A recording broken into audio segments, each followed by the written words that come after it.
개구리 바닥바닥 뛰듯이 새 힘을 줄 거라고 확신합니다. 아, 네. 네. 감사합니다. 네, 감사합니다. 감사합니다. 네, 빨리 나가주세요. 사실 이게 사업뿐만 아니라 교회도 작은 교회, 중형 교회에서는 이제 성도들이 모이지 않다 보니까 여러 어려움이 있거든요. 그래서 사역자들 숫자도 여러 이제 움직임의 이동도 있는 부분이 있고, 그런 부분은 사실 우리가 보솔에 있다 보니까 크게 피부로 못 느끼는 부분들이 있는데, 그런데 이 청년들 안에서도 부모님이 개척교회를 섬기는 분들도 있거든요.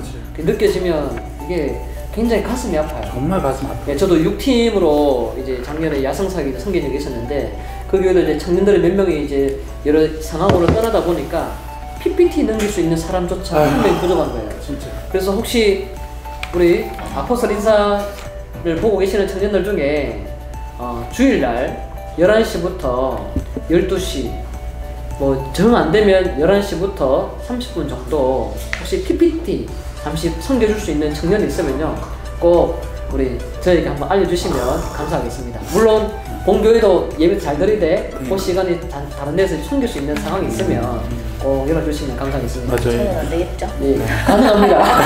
나중에 연락 한번 하겠습니다. 저도 예. 연락해주세요. 예.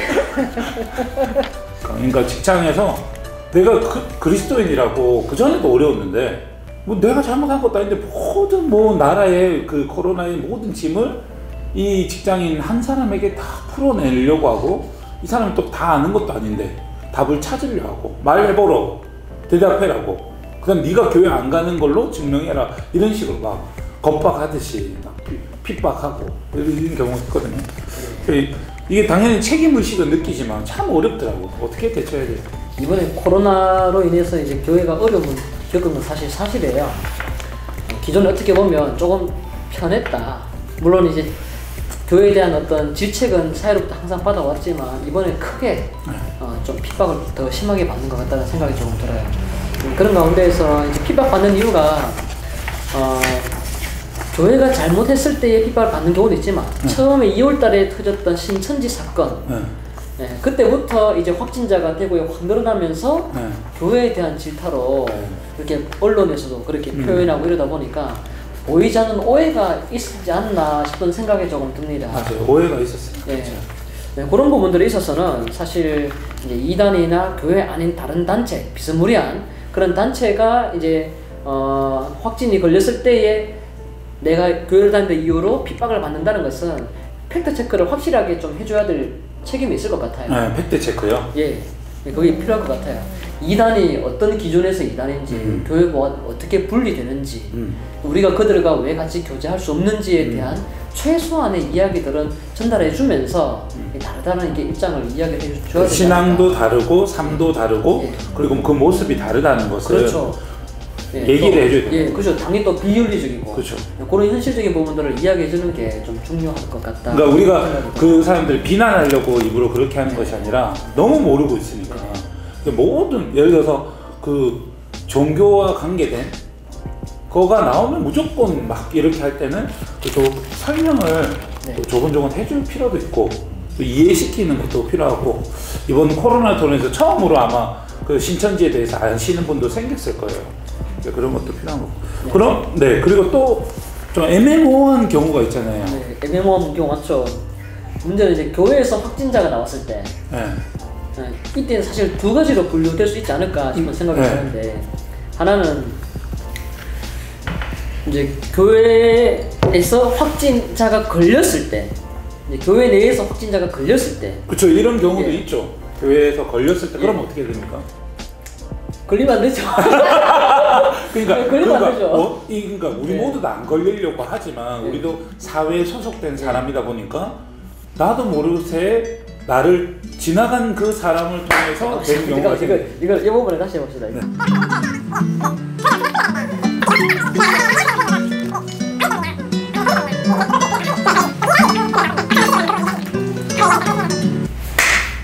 목사님, 애매모호한 경우도 있었을 것 같은데, 그러면 한번 그 사안에 대해서 한번 얘기해 주시면. 애매모호한 거 참 많죠. 문제는 이제 교회에서 확진자가 나왔을 때, 요게 문제가 되는데, 요것도 한 두 부류로 되지 않을까 싶은 제 개인 생각이 들어요. 하나는 확진자가 나왔는데 그 확진자가 이제 바깥에서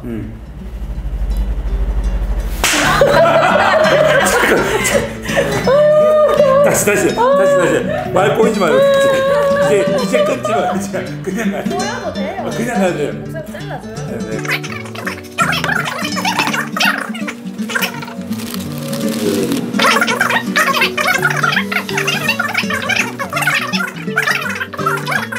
네. 네, 목사님, 그 애매모호한 교회 그 경우가 있잖아요. 교회에서 이 코로나로 교회에서 어려움이 있었을 것 같은데 한번 얘기해 주시면.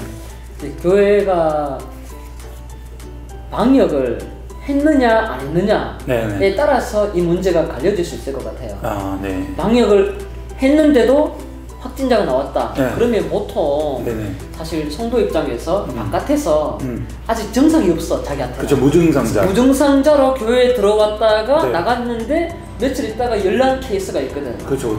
그러니까 동선에 의해서 교회에 들어왔다가 나갔는데 근데 그렇게 됐을 때 언론에 교회에 지나갔으니까 문자로 단체 문자 중대본 이러면서 이렇게 보내는 거예요. 이건 너무 무례하다. 그죠. 그러니까 그거 경우가 어떤 경우냐면 우리가 현대 사회에 살다 보니까 마스크를 철저히 끼고 교회에서도 거리두기를 한 상태에서 그 떨어져서 예배를 드렸는데 본인이 무증상자인지 모르겠지만 뭔가 열이 난단 말이에요. 그러니까 또 성도의 양심으로 이런 어려움이 있다 이랬더니 그 동선이 겹쳐서 확인해 보니까 내가 그 검사받을 대상이 되고 그럼 대상자가 그 교회 방문했으니까 교회 전체가 받아.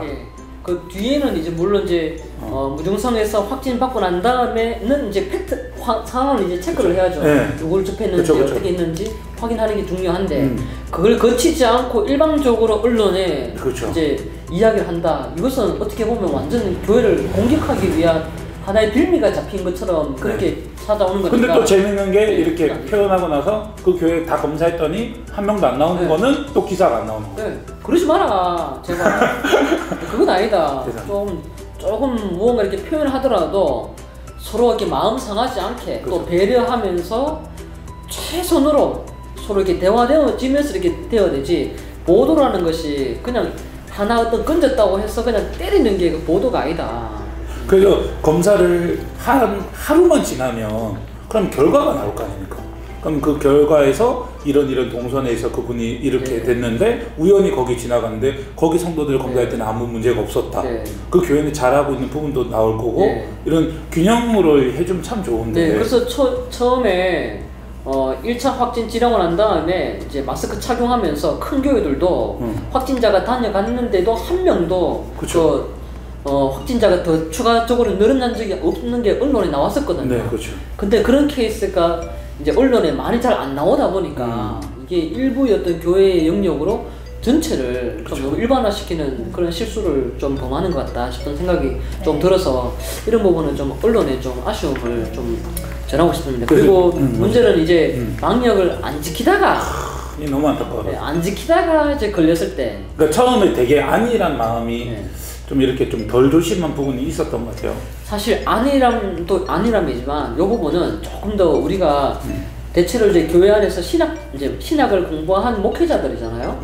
목회자다 보니까 하나님께서 일해 나가시는 방식들이 성경 특별 계시하고 일반 계시의 은총의 영역 두 가지를 같이 겸해서 하나님이 일하시는데 일반의 자연 법칙을 통해서도 일하실 수 있는 어떤 그 신학에 대한 부재에 대한 아쉬움이 조금 큰 것 같아요. 좀 아쉬웠어요. 이런 부분들은 이제 교단도 다양하고 또 여기서 퍼져 나가면서 다양한 어떤 공동체를 형성하고 있다 보니까 일괄적으로 같이 이렇게 어떤 교육하는 부분이 잘 안 되어서 그들의 연약함이 좀 치부가 조금 드러났지 않나 싶은 생각이 들거든요. 지금 이제 결론적으로 봤을 때는 대부분의 교회들이 정말 지금 잘하고 있잖아요. 그러니까 이 부분이 처음에 한번 우리가 마음을 모아서 같이 그랬으면 더 좋지 않았을까라는 아쉬움이 생기더라고요. 사실 우리 교회에서도 예배, 이제 주일 예배, 공예배에 대해서 이제 온라인으로 전화하냐 안 하냐 이 문제에 대해서도 교회 자체에서 이제 대구 기독교 총연합회의 취지와 같이 이렇게 맞춰서 발을 맞춰가려고 나름의 고민을 많이 했거든요. 근데 이런 어떤 울타리 안에 있는 교회들도 있지만 바깥에 있는 교회들이 있는 거예요. 그 부분에 있어서는 통제가 힘들다 보니까 그들의 어떤 이제 작은 어떤 소견대로 움직이다 보니 연약함이 같이 이제 또 일반 교회를 통해서 이제 부족함이 같이 겪는 그런 상황이 생겨질 거죠. 네, 그래서 지금 생각해 보면 이게 우리가 아무래도 전 국민이 처음 겪던 네. 지금도 지금 뭐 학교든 어디든 일어나지만 거기가 방역을 안 하거나 소홀히 한 사람이 없거든요. 다 열심히 하지만 그게 잡히지 않는 거잖아요. 눈에 보이지 않는 거니까. 그래서 이제 성도로서 그럼 이럴 때 어떻게 그러면 친구들에게 말하는 게 제일 좋을까요? 하면서 갑자기 물어보는 아니, 아니 그냥 그냥 물어본 거야. 물어본 당황하지 말고. 당황하지 말고. 아까 팩트 체크는 이제 끝났잖아. 그러니까 얘기를.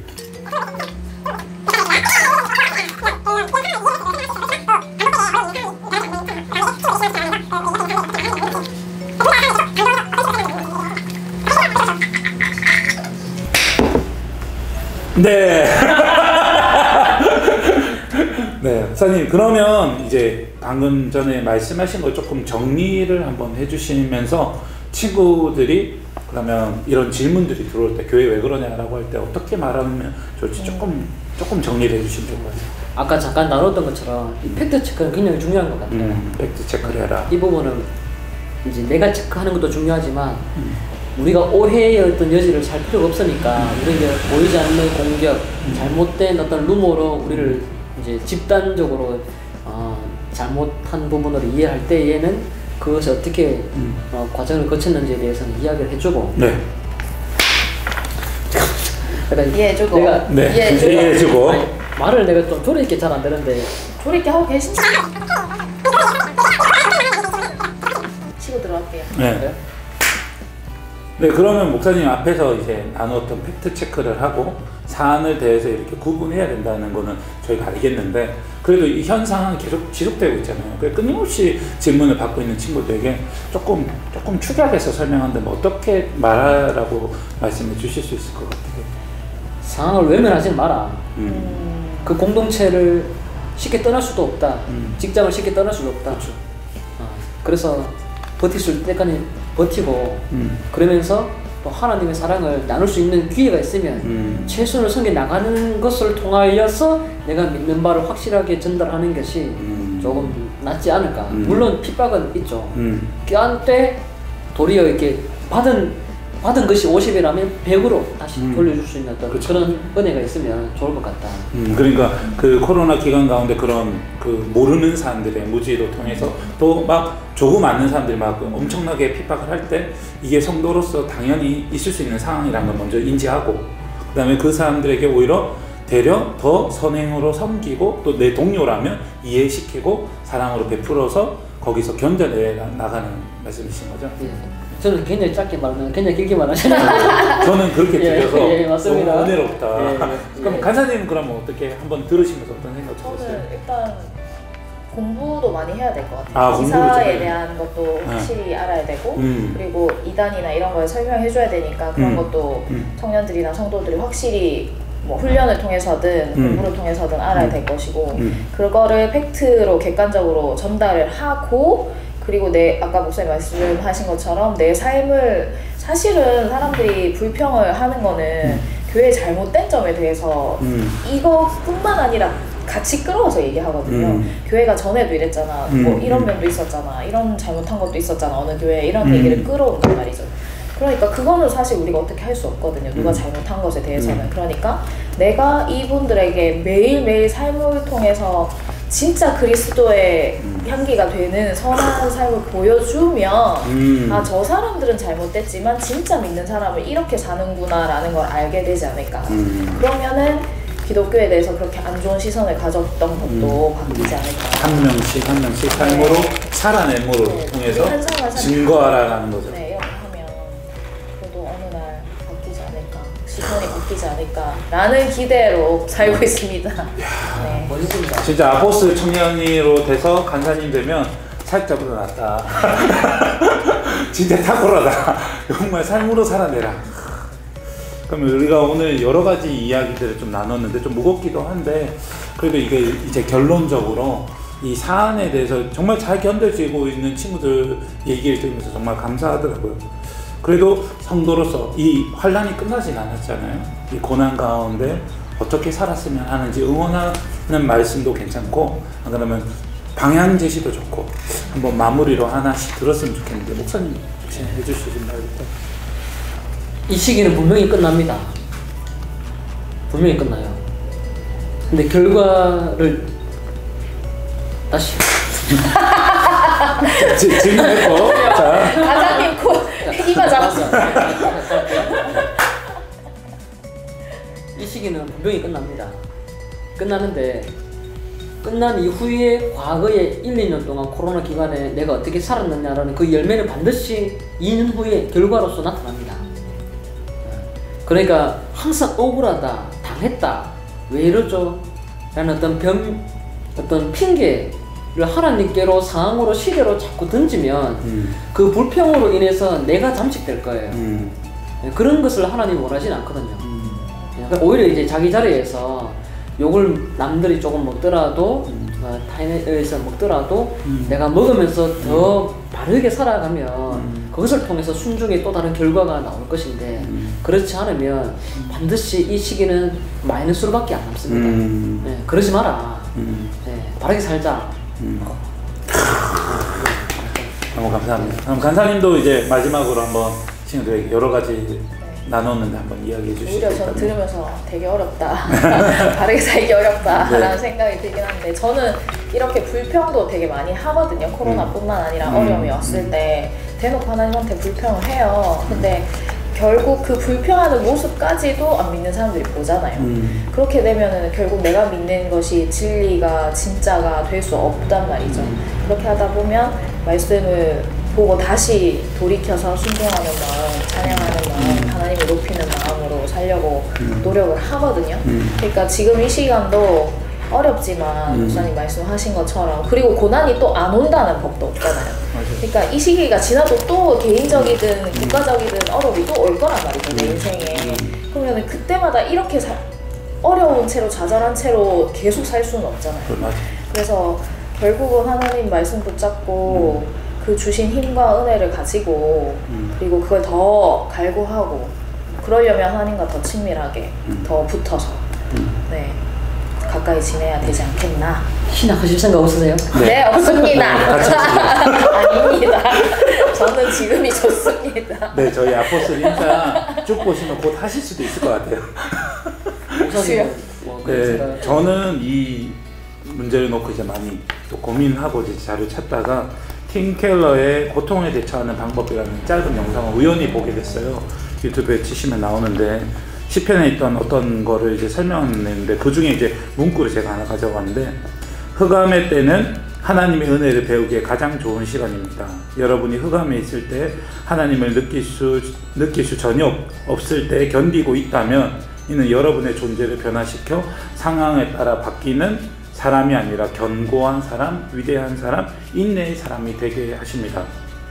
우리가 흑암 가운데서 하나님만을 바라보는 것, 아무것도 없어도 하나님을 사랑하는 사람으로 성장시켜주는 귀한 계기입니다. 고통은 일시적입니다. 예수님께서 십자가로 가실 때 완전 버림을 당하셨지만 모두가 예수님을 떠났지만 흑암 가운데 예수님밖에 없었지만 그러나 흑암만이 예수님의 친구였을 때 그 흑암을 예수님은 취하셨고 그분의 믿음으로 우리가 용서받기 위해서 견뎌내셨습니다. 예수님께서 흑암 속에 계셨고 여러분이 흑암 가운데 있다면 예수 그리스도가 여러분의 진정한 친구인 것을 한 번 더 찾게 되는 시간이 될 겁니다. 예수님 오실 때가 정말 다가왔구나라는 걸 인정할 수밖에 없는 전 세계가 제2차 세계대전에 사람이 죽은 것보다 더 많이 죽고 있고 정말 쉽지 않은 일들이 이제 앞으로 더 일어날 건데 이거는 예비 공습일 뿐이다. 지금 만약에 믿음으로 견뎌내는 훈련을 하지 않으면 이 다음 단계에서 믿음을 버리는 자들이 나올 것이다. 참 믿음과 아닌 믿음이 구분될 것이고 그래서 정말 두렵고 떨리더라고요. 그래서 이 시대에 우리 친구들과 함께 잘 견뎌냈으면 좋겠고 코로나를 견딤을 예방 주사같이 맞아내므로 그 다음에 안 왔으면 좋겠지만 다음 코로나 아니 더한 것들이 오더라도 견뎌낼 수 있는 시간이 되지 않을까라는 두려운 생각이 들더라고요. 그래서 같이 잘 이겨내보자. 오직 기도밖에 없습니다. 라는 생각이 들었습니다. 신앙하셔야 됩니다. 그렇죠. 그러면 이제 오늘 정말 많은 것도 나눴는데 좀 아쉬움도 있고 근데 이제 조금 무겁기도 했는데 마무리로 한다면 한 말씀만 더 듣고 이제 마쳤으면 좋겠습니다. 또 해요? 네. 우리 친구들에게 화이팅하는 메시지 하나만 해줬으면 좋겠습니다. 힘들 때 혼자 있다 생각하지 말고 사랑 방문들하고 같이 어려움을 나누면 반드시 공감대 형성되는 지체들이 있습니다. 함께 나누시고 함께 성장하고 함께 하나님의 역사를 경험하시기 바랍니다. 강사님 또 인도로드 및 여러 아이 친구들에게 한번 격려의 말해 주신다면. 네, 주님밖에 없습니다, 여러분. 말씀 속에서 말씀하시고 옆에 계신 하나님을 붙드세요. 저도 네. 그래야겠지요. 네. 우리 다시 더 기도의 자리로 나아갔으면 좋겠습니다. 방법이 주님의 위로밖에 없는 것 같습니다. 우리 아포스토 인사 외치고 한번 마쳤으면 좋겠는데요. 하나, 둘, 셋. 아포스토 인사! 수고하셨습니다.